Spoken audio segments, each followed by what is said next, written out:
Interesting timeline, this, isn't it? We were talking about that deadline of 4 p.m. yesterday. The Cabinet Office have asked for an extension. They asked for it to be next week. That's not going to happen. It's going to be 4 p.m. on Thursday. But would that suggest that they are looking to comply and hand over all of these messages and diaries? I think there's a lot going on behind the scenes, Ellie, because there is even talk potentially of a legal case that the government might take to protect themselves against these WhatsApp messages being released. So I think that there is a great degree of uncertainty at the moment as to what exactly is going to happen with these messages. It is clear the inquiry want to get their hands on every single piece of documentation that might give them an idea about how decisions were made around COVID. And obviously, WhatsApp is an important part, rightly or wrongly, of how our politicians navigate the world of policy making. So it's obvious they want to see that, but the government want to keep things under wraps, perhaps because there's some embarrassing bits in there that might come out and implicate those who are serving in government currently, not least the Prime Minister, Rishi Sunak. I mean, obviously there's been a lot of leaks to journalists. So the question is, should the Prime Minister have an element of privacy in regards to these WhatsApp messages? I mean, he is in a position of authority, so it's very questionable. Yeah, it is, Peter. And look, I think we are right to make sure that our politicians are held to the highest degrees of accountability, that they are scrutinised for the decisions they've made. But there's also a counterpoint that lets you say, well, shouldn't we let our politicians kick some ideas around in private before we go to the public and present those ideas for implementation? And I think that is the tension here, not least from a legal point of view, but from a moral point of view, is how do we want our politicians to operate? And look, when I was working in Westminster advising ministers, WhatsApp was the mode of communication that we used. And it's quite bizarre. It doesn't happen in countries like America. I'm sure it doesn't happen in Russia, China. But in the UK, we use WhatsApp to govern. And there's obviously some details in there that will be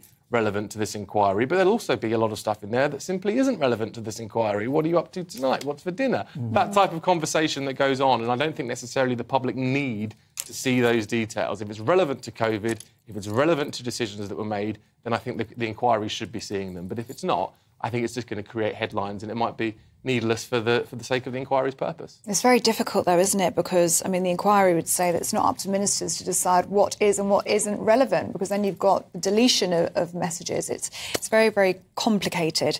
Leon, whilst we've got you, there's a different story today about AI. Fresh warnings on some of the front of the papers about it wiping out humanity, potentially. So we'll be talking about that. But let's have a listen to what Rishi Sunak's been talking about AI.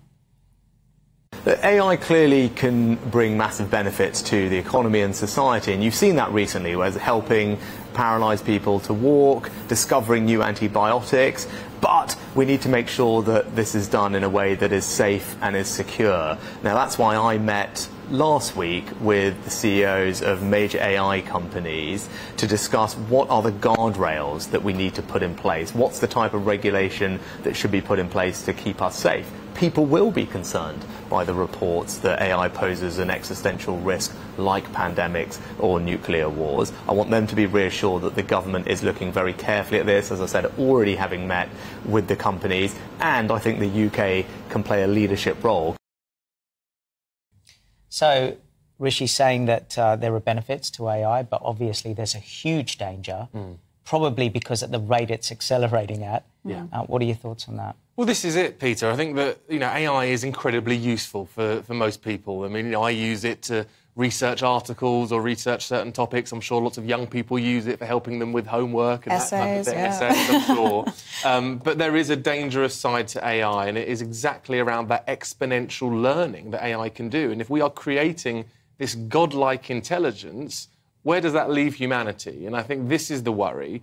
The worry that Rishi Sunak's talking about and this idea that it could wipe out humanity, I think that's long-term. I think as AI gets more developed, more advanced, that existential threat will exist. But there's also a short-term threat about AI. What does it mean for our jobs? What does it mean for the world of work? How is it going to upend our economy? And I think there has to be a big, wide-reaching discussion about how we use AI in society. And I'm encouraged, actually, that Rishi Sunak is taking this step at this point, because we can draw parallels maybe with social media, these new technologies that come along.